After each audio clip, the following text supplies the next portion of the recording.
You just play with me. Fuck it, we'll just do it live. We'll just do it live. Did you hit it? You fucking ninja. Fucking thing sucks. We'll do it live. The record button ninja strikes again.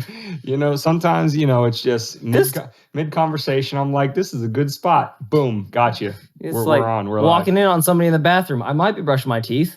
I might be dropping a load. You don't know. Or I might be doing something even worse. So anyway. If you don't like what you saw, that's on you. Yeah, exactly. So, dear listener, don't blame the messenger here. It's the guy that sent them.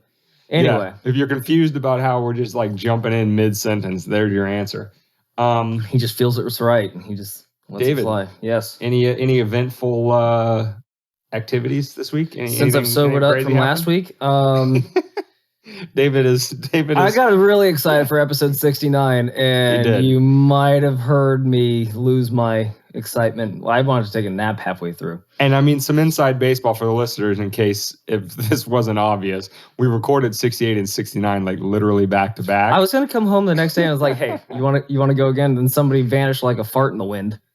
So David tried to time his jump to be just at the perfect level of elevation by 69. Just the right amount of chemistry. And he gave it too much gas and he overshot it. I overshot it, and I apologize, dear listener, if I made it unlistenable. However, we did have a little fun. You're back for 70, so I wasn't fired. That's a win in our book. Coach didn't say he wants to see me and to bring my playbook. So anyway, have you ever had a day that was supposed to be along that lines, how excited you were for episode 69, then you fucked it all up?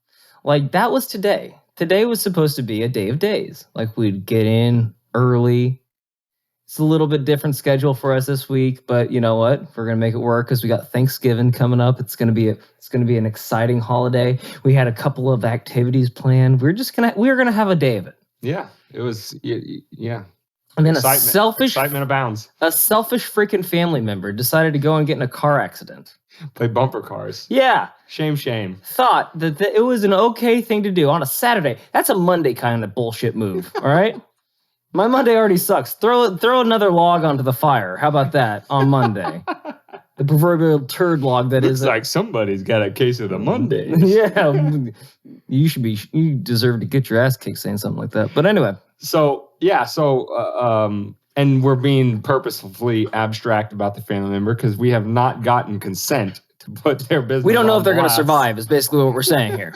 We don't want to call him an asshole quite yet. I hope somebody takes us seriously and thinks we're laughing about a family member that's in the I didn't like him anyway. Probably wasn't even his will. Fuck him. So that kind of tossed our salad a little bit today. Excuse me? Yeah, that was on purpose. Okay. That was not a Freudian slip. Oh boy. Dane's coming in with some zingers today. Anyway, so suffice it to say, our plans, you know what? We're a resilient group.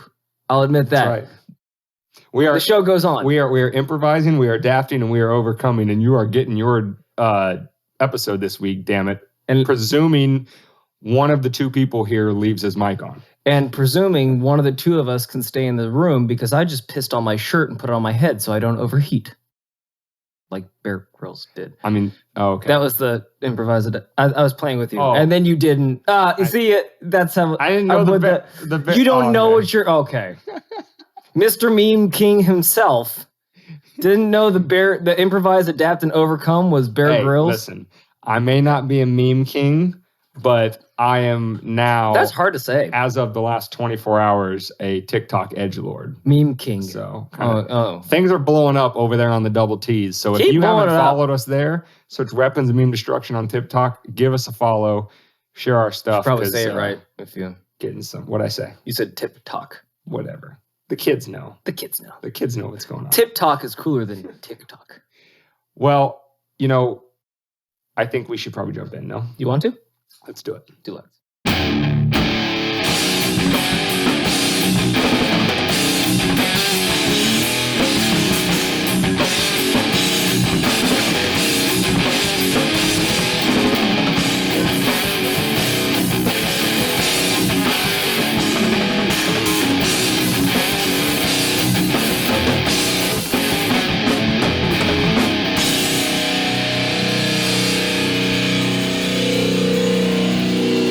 Welcome to Weapons of Meme Destruction Podcast, episode 70. Nice round number for us. How about that? Somehow we made it past 69. Somehow we've made it past the myriad of cancelable episodes we've had thus far. But we are coming to you live on episode 70. David, are you excited about it? I'm kind of excited. I mean, I'm not into the whole numerology thing. I don't know if 70 has any particular significance, but we're here. Don't look over here for it.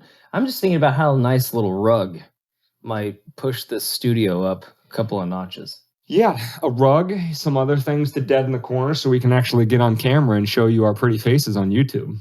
That's what we're trying to do. Why would you want to dead in a corner? A corner's supposed to be like 90 degrees of virility. You know? Graphic. Yeah.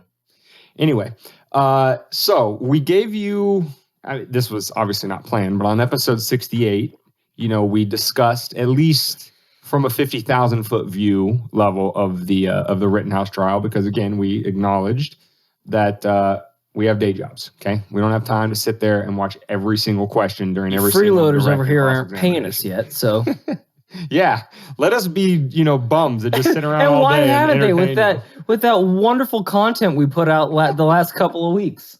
I mean, if you're not paying for that kind of stuff, well, I don't know if there's anything we can't do any better. That might have been our that. finest work. So we are going to discuss, because obviously when we recorded episode 68, the trial was not concluded. The verdict had not been rendered. But now, as we sit here today, the verdict has been rendered, and we have thoughts about it. Oh, we got some not really thoughts about the verdict itself, but just the kind of zeitgeist around the reaction to it. The entire trial. Right, the social reaction to the verdict. Right. I think we both stand in the same field that the verdict was the correct verdict to hand down, right? Okay. Yes. So just in case you wondered where we stood. If that mattered to you for the rest of our analysis. Now, if you just turned it off, you're going to hear this funny little thing I'm going to say, poop, shoot, bop, poop, boop, boop, boop, bop, bop. So you missed that, so fuck you. All I'm going to say is that I'm going to hand it over to the counselor. Yeah, so without getting into the legal analysis of it, kind of, like I said, the zeitgeist around the trial itself kind of leaves me a little bit disheartened, and actually kind of leads into a conversation we might have in an upcoming episode, maybe the next one, about the whole concept of the black pill, white pill thing. Is that a steaming bowl of foreshadowing? That I think it is. Excellent. And, we'll explain that concept a little bit more when we get to that episode, so stay tuned, cowboys and cowgirls. Cool cats and kittens. The thing that has my black pill, white pill a little bit more black pill in the specific context of the Rittenhouse trial is the way people are discussing the outcome. They don't have any concern whatsoever. And again, I can understand it, because again, maybe they don't have time to watch the trial, and maybe they don't have the legal experience to be able to understand fully what's going on. But they don't have any concern for the legal procedural issues going on at the trial so much as they have a concern to voice their divisive opinion in any way, shape, or form. Like they're playing right in to the power brokers, not command and control, but what the hell was the phrase I was saying earlier when I was saying stuff? Divide and conquer. You say a lot of things. Divide and conquer. Cheese and rice stain. I promise I was not drinking this. I don't want to hustle your flow. I'm just pulling up a... So the way the trial is being discussed is all completely buying into the divide and conquer. Like, it's like lemmings off a cliff. Everybody is so happy to just keep pounding this divide and conquer, arguments that, we're going to march ourselves right into oblivion. And that's exactly what the people with power that are screwing everybody over, that's exactly what they want. So here's kind of a general flavor of some memes I came across after the verdict was rendered for Kyle not guilty. And here's the general tone. They'll bring up a past, again, admitted injustice, and they will say that these past injustices are proof or somehow a reason why Kyle Rittenhouse getting a not guilty verdict is a bad thing. Here, fun little fact. We got this. Don't worry, we're not attached to this. We don't get emails from this, but it's the Move On campaign or whatever the hell you want to call it. sent out an email yesterday. And in case you were wondering, they're obviously very liberal leaning. And this is what they had to say on the case. Breaking news. A jury has just failed to convict Kyle Rittenhouse of all charges in his murder trial. Disgraceful. On August 25th, 2020, Rittenhouse traveled across state lines from Illinois to Kenosha, Wisconsin, and gunned down 2 Black Lives Matter protests with an AR-15 style rifle. Now, does that sound like he defended himself, or does that sound like he drove by and said, "Break yourself, fool," and just started spraying? So anyway, I started spraying. No, yeah, there's not only is there plenty of detail left out, and again, this isn't even a year ago, right when it happened, and people were rushing to judgment. That's kind of at least an understandable human reaction. People do that all the time.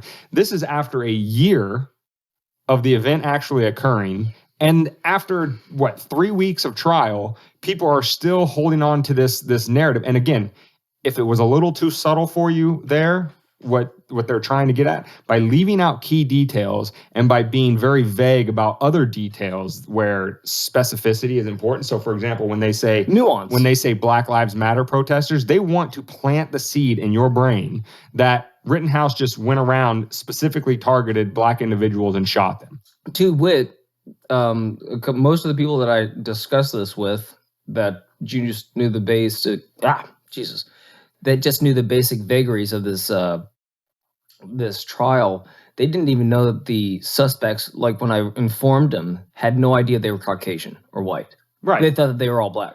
Because they're reading emails Correct. like that Correct. leave that detail out, and that detail being left out is not an accident. We're not just making this shit up. Like, we're beating the streets. It's not an accident. Right. So go ahead. And yeah, so even after a year and a 3-week trial where the facts actually have come out for the world to see, they're still shooting that narrative out there. Now, what David didn't tell you about the rest of that email is it's a lot longer than what he read, but the email is basically asking for donations to their organization. So they're basically ginning up your fear and hatred on a completely fabricated narrative to ask you for money. The next paragraph is like, I mean, at least it's worse than the people at the turnpikes like, homeless, give help. It's like, you should feel fearful. Here, give me the money. Maybe that's a new take. That's what we need to start introducing to the homeless people. Don't say, "Oh, I've fallen on hard times." Start saying like, "The end is near. Give me money." At least we have the common decency to attempt to make you laugh before we ask for your money. We might not be funny, but we tried. Damn it! And I would say, of the happiness versus hatred, which is, a better thing to try to push out into the world. I would venture to say happiness, but please still. It's like that famous Beatles song. All you need is fear. Fear. Fear is all you need. It's a catchy little ditty. So I fear you, always, forever, nearer, far.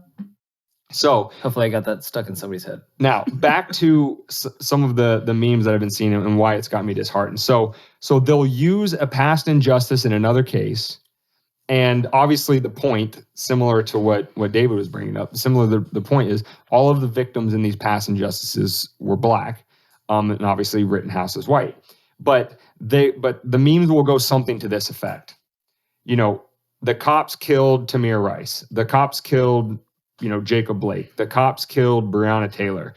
Kyle Rittenhouse, gets away with shooting 2 people, whatever. Now, it's not really that subtle. I don't know if they're trying to be coy, if they're trying to be, but obviously their argument, if we're going to steel man their side of the argument, they're trying to say, we are using these as examples to show disproportionate outcomes in terms of quote unquote justice in the criminal judicial system. Depending on one's skin color. Now, that in and of itself,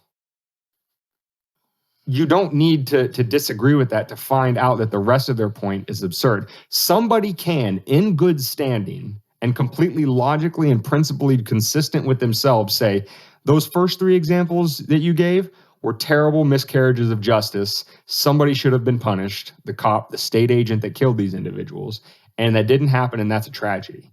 However, that doesn't mean that Rittenhouse should be some sort of sacrificial lamb to also be railroaded by the same system you're complaining about in the other three.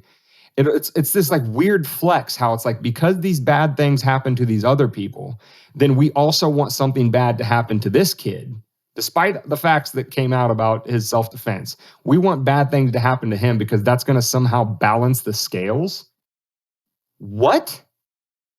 Like, that is such a weird flex, because not only are bringing up these issues that are not directly tied to the Rittenhouse case, so putting him on the altar and denying him due process and throwing him in a cage for exercising lawful self-defense is not going to make those past wrongs right all of a sudden. You're familiar with two wrongs don't make a right. So it's not even accomplishing anything in the real world other than to play into divide and conquer. And if you say that they're just trying to be good humans and they come from a moral high ground, which they typically try to do, again, during the trial, I heard they were casting aspersions, saying that Rittenhouse was crying crocodile tears or fake tears, or his emotional reaction on the stand wasn't believable. This is coming from the same side that said, believe all women.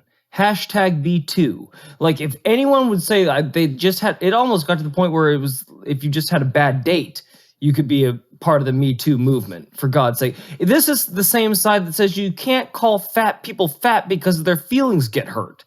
This is the same side that wants to sacrifice a 17-year-old kid, and all the way down to his emotions, they don't believe anything that he does. Absolutely. And to your point about, the sides, the kind of the hypocrisies that come out in their narrative is the same side who will claim, right, they don't see color, they're the least racist people around. But if they're making the point that the fact that these bad things happen to these black victims, also victims of the state, by the way, which I'm going to tie that together later in the episode, because these victims did not get justice, that this straight white kid is not entitled to justice either. That's weird, because again, your claim is fundamentally based on treating somebody different based on race. You're claiming the other side is doing it. However, you're completely willing to do it yourself in pursuit of your own political objectives, to stoke that fear that David was talking about. They're willing to throw Rittenhouse on the cathedral's altar as a sacrifice because, damn it, these terrible injustices happened to these black people in the past, so we demand a terrible injustice happen to this white kid, as if that's somehow going to make anything better. These people's toys are broken, so we need to break this kid over here's toy. That's what it needs to happen. Not ask the question, who the hell's going around breaking all the toys? Yeah. I don't know. Jeez whiz. And to deliver, what I was just saying a second ago about, I'd bring that point back up. Again, notice the actual running theme as opposed to systemic injustice or systemic racism. What's actually going on here? Cop killed Tamir Rice, state agent. Cop killed Jacob Blake, state agent. Cop killed Breonna Taylor, state agent. The cops, who we are told the state is supposed to get all of this power, this monopoly on violence, because they're going to use it to keep the peace. They're going to use it to make sure that people don't have to take their self-defense into their own hands. And they were completely derelict in their duty in the Kenosha situation, which even gave rise to the Rittenhouse situation happening. So if I'm running the tally, I'm seeing 3 individual state agents that kill somebody and then either don't get indicted or get away on qualified immunity. And then the state creating a situation where an individual had to defend himself, killing 2 people and gravely injuring another. All I see is state failure across the board. And yet this mentality, this lamentable mentality that I was just talking about, is more than willing to say, I hate you because you're white, and systemic racism, divide and conquer, as opposed to all of us all joining together and looking at the state and going, dude, quit breaking all the fucking toys. To tack on to that too, we might have been running our heads into the low-hanging fruit too much to pick it, but the whole reason for that BLM protest to even take place was because a cop killed another African-American, George Floyd. That's what sparked this whole BLM movement. I think that one was Jacob Blake. No, but that's what sparked this whole movement in the first place. It's like, that's where all the protests started. So again, And then coming from that same side that wants to string this kid up from the nearest tree, they were the ones saying defund the police. They want less cops. Well, where are the cops to protect Rittenhouse during this particular position? They were pulled back. Oh, jeez. Oh, jeez. And again, that is the classic. I think it was, well, I'll think of his name later. But his classic analogy of the state is the state knows how to do one thing. It knows how to break your legs, hand you crutches, and say, see, if it wasn't for me, you wouldn't be able to walk. And that's exactly what happened in this situation, right? The state either, like I said, in the first three, just summarily kill people and then get off with qualified immunity or just don't get indicted. Or they completely are derelict in the primary function that the state is. Any state apologist will tell you the first and foremost thing the state is supposed to do is maintain order, keep the peace, yada, yada, yada.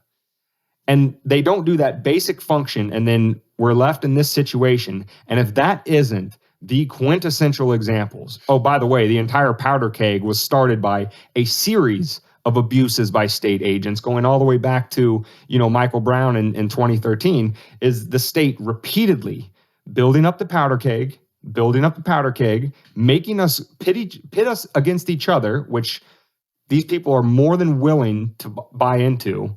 And then when the powder keg explodes and the state takes more power and say, see, you dumb idiots hate each other so much you can't stay peaceful. So now we got to crack some skulls and suspend some Fourth Amendments and throw you in some cages. You're giving them exactly what they want. And not to go back up to 30,000 feet on this particular issue, but the whole time you were saying the last, 3 paragraphs that you said, I couldn't help but think January 6th. I could not help but think January 6th, because now, who were the bad actors? It was all these illiterate, poor, uneducated Trump supporters. That's the problem in this country. Well, why were they there in the first place? No one ever asked that question. No one ever asked why they stormed the Capitol in the first place, or they definitely don't cover it on any of the news broadcasts, is that they felt disenfranchised by their own government. They felt like the government was being run so poorly that they had to do something. They had to take a stand. So, and then what did these people, if they were such high Trump supporters, if they were Republicans and knew that they'd be supported, why were they hiding in their bunks? Why did they need protection from the people? If they're doing such a good job, these state actors, creating such a congressmen and women. Sure. Why didn't they go out to greet them? Yeah, they were standing athwart tyranny. According to them. And as they hid, then they came back out and said these people are all villains, all uneducated, made them another. And instead of listening to their, plea, instead of turning the other cheek and saying, hey, maybe we should do better ourselves, they just made them into villains. Yeah, and here is how the we've said this on the podcast before. David's the first person I ever heard it from, but the whole concept of like, dislikes, like. This is how similar the two sides are. So just as they make the claim in the Rittenhouse situation, if Rittenhouse were not a white kid, then this trial would have been completely different. Or the fact that he's quote unquote getting off with murder just shows that all of these other injustices perpetuated by the state are evidence of systemic racism and all that kind of stuff. Just as that's the whole whataboutism game that they're playing, you could do the exact same whataboutism. And in fact, they did for January 6th. They said, oh, well, if this was a BLM protest instead of a MAGA protest, there'd be skulls cracked and all that kind of stuff. However, I pose this question to the person who makes that claim. Okay, if it were a BLM protest, would you be upset about it? Because it was all wailing and gnashing in teeth about the MAGA people overturning democracy and the installment of fascism in the United States. And it was all tears and pity about how sacred our democracy is. However, if in your hypothetical situation, that was a BLM protest, and they, instead of protesting the election, they were protesting, systemic racism or, the issues that they care about, would you be upset? Because if you wouldn't be, then all of your tears and pity about the fall of democracy are falling on very, very deaf ears. I hate to break it to you, because in the BLM, it might not have been the Capitol, but there were plenty of federal buildings that got overthrown, burnt, people broke into and stole weaponry out of. There was plenty of federal buildings that were no complaints. Yeah, it was all peaceful. Remember, I think the mayor of Portland said it was going to be the summer of love until they lit his lawn on fire, and then all of a sudden he called in the people that he just tried to defund, i.e., the police, to protect him.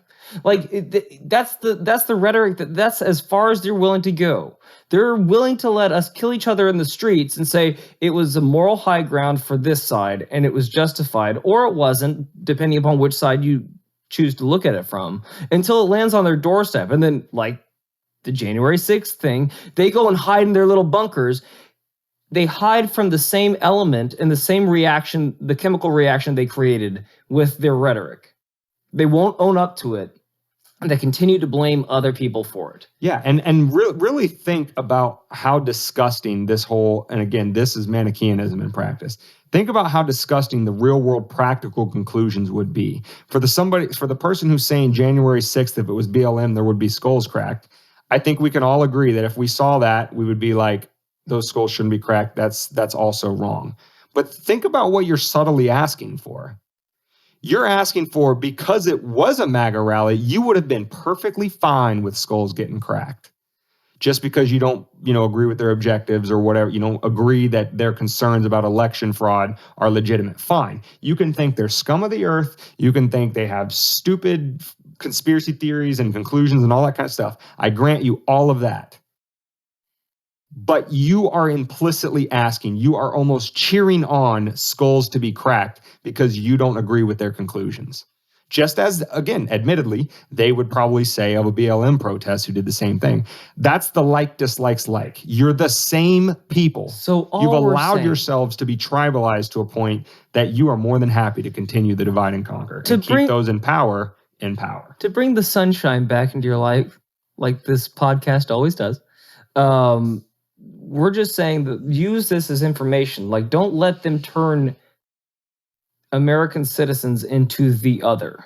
And what I mean by the other is the actual villain, is they're the reason why this isn't working, or it's this kind of concept that holds us back, or this kind of concept that's whatever. Like, they have a different perspective than you. They're still American. We're still on the same team, working the same way.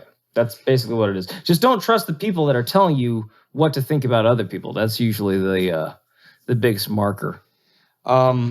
Yes. So, David, I think that's all I had to say on it. Did you have anything else? I mean, I could make up another fun little ditty, but yeah. So on that, I'm going to take it as a no. Yeah, no, I could speak gibberish for the next minute. So did I do that? I don't think I did the whole intro spiel about where to find us at the beginning of this episode. Shame on me. I'm going to give it to you now. That's a good idea. You can find this episode at Weapons and Meme Destruction Podcast or WMDpodcast.com/70. You can also find us on YouTube, which hopefully, God willing, we get videos up there soon, but you can still hear the episode. And then you can also find us on any podcast app. Link up with us on Twitter, Instagram, and most importantly, we've been blowing up on TikTok lately. We now know what it means to be get over there. Semi-social media famous. I just don't know if I'll be as educated.